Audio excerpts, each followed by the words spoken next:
প্রিয় ছাত্রছাত্রীরা, Bangla major semester 4 CC7 অর্থাৎ কপালকুণ্ডলা, পদ্মা নদীর মাঝি এবং গল্পগুচ্ছ থেকে যে প্রশ্নগুলো এবছরের পরীক্ষায় অর্থাৎ 2025 সালের পরীক্ষায় আসতে চলেছে, কোনগুলো খুব গুরুত্বপূর্ণ সেই বিষয়ক সমস্ত তথ্য তোমাদের এই ভিডিওর মাধ্যমে আমি তুলে ধরব। প্রথমেই তোমাদেরকে বলে রাখি, কপালকুণ্ডলা, পদ্মা নদীর মাঝি এবং গল্পগুচ্ছ এগুলোর টেক্সট যদি তোমাদের পড়া না থাকে তাহলে কিন্তু তোমরা ছোট প্রশ্ন এবং 5 নম্বরের প্রশ্নের ক্ষেত্রে সমস্যায় পড়বে। তাই এখনো সময় রয়েছে। তোমাদের প্রত্যেকটি ভিডিওতে আমি বারবার বলছি যে তোমরা কিন্তু টেক্সট পড়াতে একটু মনোনিবেশ করো। কপালকুণ্ডলা কিংবা অন্যান্য যে পড়াগুলো রয়েছে এই পড়া থেকে কিন্তু লাইন তুলে প্রশ্ন আসবেই। হুট করে তোমাকে প্রশ্ন দিয়ে দিল, সেই কেবল কাঁদিল না, এই প্রশ্নটা খুব গুরুত্বপূর্ণ। তাহলে সেই কেবল কাঁদিল না, কে কাঁদলো না, কেন কাঁদলো না, আলোচনা করো। এই ধরনের প্রশ্ন কিন্তু আসবে। কিংবা সুভার চোখে দেখা যে তার এলাকাটা বা তার গ্রামটাকে বা তার বাড়িটাকে, ওর সুভাজের যে বাড়ি সেটা নদীপথ থেকে কেমন লাগতো, এই ধরনের প্রশ্নগুলো গল্প এবং উপন্যাস ভালো করে রিডিং পড়ো, তবেই কিন্তু তোমরা একটা সুন্দর নম্বর তুলতে পারবে। অর্থাৎ ছোট প্রশ্ন 1 নম্বরের এবং 5 নম্বরের প্রশ্নগুলো যদি কমন না পাও পরীক্ষা কিন্তু ভালো হবে না। তাই এখনো সময় রয়েছে, একটু মন দিয়ে পড়ো। এখন দেখে নেব কপালকুণ্ডলা থেকে কোন বড় প্রশ্নগুলো তোমাদেরকে করে যেতেই হবে।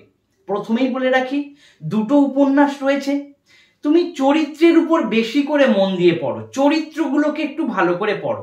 এবছর যেহেতু প্রথম পরীক্ষা হচ্ছে তাই চরিত্র থেকে তোমাদের কিন্তু পরীক্ষায় আসবে।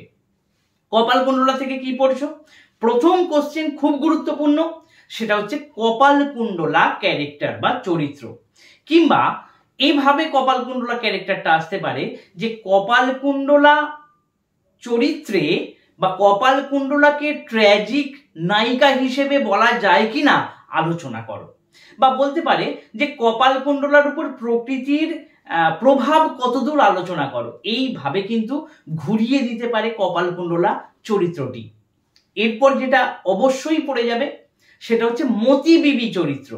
মতি বিবি চরিত্র কিন্তু খুব গুরুত্বপূর্ণ। এবং 3 নম্বর বড় প্রশ্ন যেটা করে যাবে সেটা নবকুমার চরিত্র।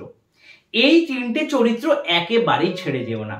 তোমরা যে স্যার বা ম্যাডামের কাছে পড়ছো অবশ্যই সেখান থেকে তোমরা কিন্তু সেই নোটসগুলো বানিয়ে নাও বা তোমরা নিজেরাও তৈরি করে নিতে পারো। এখন তো ইউটিউব কিংবা গুগল সার্চ করলে তোমরা প্রচুর নোটস পেয়ে যাবে। সেখান থেকে নিজের মতো করে বানাও এবং বানিয়ে তোমরা তোমাদের স্যার বা ম্যাডামকে দেখাও যে স্যার দেখুন আমি এইভাবে নোটস বানাচ্ছি। নোটস নিজে না বানাতে পারলে তোমরা কিন্তু এমএতে গিয়ে বা পরবর্তী ক্ষেত্রে যখন তোমরা বাংলা পড়াতে যাবে তখন কিন্তু সমস্যায় পড়ে যাবে। তাই নিজে থেকে তৈরি হওয়ার চেষ্টা করো। এই 3টি চরিত্র তোমরা তো অবশ্যই পড়ছো। এবং এর সাথে কাপালিক চরিত্র কিন্তু তোমরা 5 নম্বরের পড়ে যাও। কাপালিকটা বড় প্রশ্ন, আজ পর্যন্ত কোনোদিন আসেনি। মানে অন্যান্য সিস্টেমেও বলছি, 1+1 সিস্টেমেও দেখেছি, 1+1+1 সিস্টেমেও দেখেছি, কিংবা আবার CCF সিস্টেমেও। এখানে কাপালিক চরিত্র কিন্তু খুব একটা বড় প্রশ্নে আসে না, তাই আমিও তোমাদেরকে দিয়ে দিই। এছাড়া ট্র্যাজেডি হিসেবে কপালকুণ্ডলা উপন্যাসের সার্থকতা, এই প্রশ্নটা কিন্তু একটু ভালো করে দেখে যাবে। এই কটা প্রশ্ন যদি কপালকুণ্ডলা থেকে করে যাও তাহলে দেখবে তোমরা এখান থেকে বড় প্রশ্ন কমন পেয়ে যাবে। এবং 5 নম্বরের প্রশ্নের ক্ষেত্রে তোমাকে তো বললাম যে লাইন তুলে প্রশ্ন আসবে। যদি না পড়া থাকে টেক্সট তাহলে তোমরা লাইন তুলে পারবে না, একটু পড়ে যাও। এরপর দেখে নি পদ্মা নদীর মাঝি। খুব ইন্টারেস্টিং একটা উপন্যাস। মানিক বন্দ্যোপাধ্যায়ের পদ্মা নদীর মাঝি থেকে কিন্তু প্রথম এখানেও সেই ব্যাপার, চরিত্র পড়ে যাচ্ছ বেশি করে। প্রথমত কপিলা চরিত্র এবং কুবের চরিত্র, এই দুটো। কপিলা চরিত্র তো খুব গুরুত্বপূর্ণ, কপিলা চরিত্র এবং কুবের চরিত্র এই দুটো ভালো করে পড়ছো। এবং 5 নম্বরে 2টো চরিত্র তোমরা পড়ে যাবে, একটা হচ্ছে মালা চরিত্র আর একটা হচ্ছে হোসেন মিয়া চরিত্র। এই বিষয়টা বোঝাতে পারলাম। এছাড়া এগুলো তো গেল চরিত্র কেন্দ্রিক, 2টো করে তো প্রশ্ন দেবে। সেই 2টো প্রশ্নের মধ্যে যে কোনো একটা কমন পেলেই আমাদের হয়ে গেল।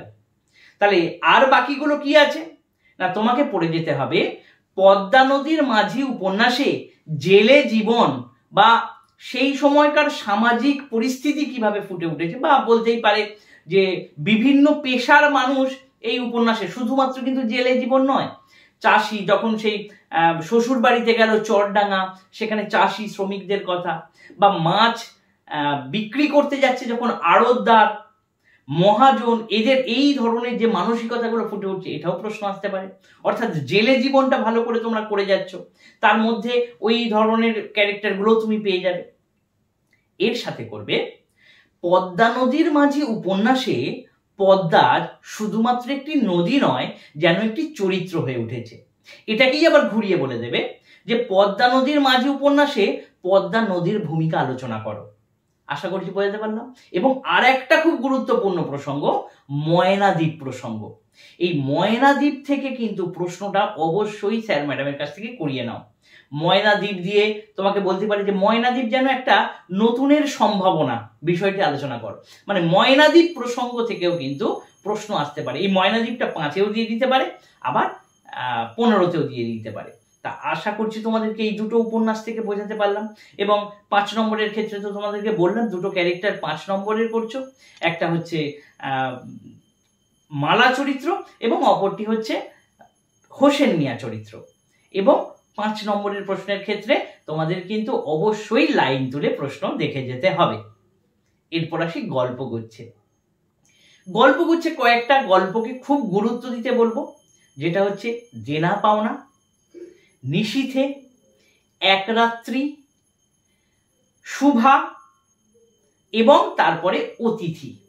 এই কটা গল্পের উপর তোমাকে একটু বেশি করে জোর দিয়ে পড়ে যেতে বলবো 5 নম্বরের জন্য এবং 15 নম্বরের জন্য। বাকিগুলো থেকে যে আসবে না তা আমি বলতে পারছি না।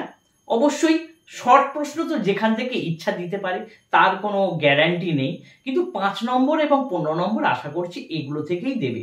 যেমন দেনা পাওনা এবছর খুব গুরুত্বপূর্ণ বলে আমার ব্যক্তিগতভাবে মনে হচ্ছে। এছাড়া আরো স্যার ম্যাডামরা রয়েছেন, তাদেরও সাজেশন রয়েছে, একবার তুমি মিলিয়ে নাও, দেখে নাও, ভালো করে পড়ে যাও। আশা করছি আমি যেগুলো বলে দিচ্ছি সেগুলো পড়ে গেলে তোমরা এখান থেকে কমন পেয়ে যাবে। দেনা পাওনা গল্পে দেনা পাওনার নামকরণের সার্থকতা, এইটা খুব গুরুত্বপূর্ণ। এছাড়া এক রাত্রি গল্প থেকে আসতে পারে এক রাত্রি কিভাবে অনন্ত রাত্রি হয়ে উঠল, এই প্রশ্নটা। নিশীথে গল্পে অতি প্রাকৃত ভাবনা কিভাবে প্রতিফলিত হয়েছে, খুব গুরুত্বপূর্ণ। কিন্তু শুভা গল্পে শুভার মনোজগতের পরিচয় দাও। অ্যাকচুয়ালি শুভা ক্যারেক্টার বা শুভার মনোজগতের পরিচয় দাও। শুভার চোখে শুভার প্রকৃতি, শুভার কেউ বন্ধু নেই, বন্ধু না থাকা জীবন শুভার কেমন হয়ে উঠেছিল, এই বিষয়গুলি এর আলোচনা আসতে পারে। এবং তারাপদ চরিত্র, এটা অতিথি গল্প থেকে তারাপদ চরিত্রটা পড়ে যেও।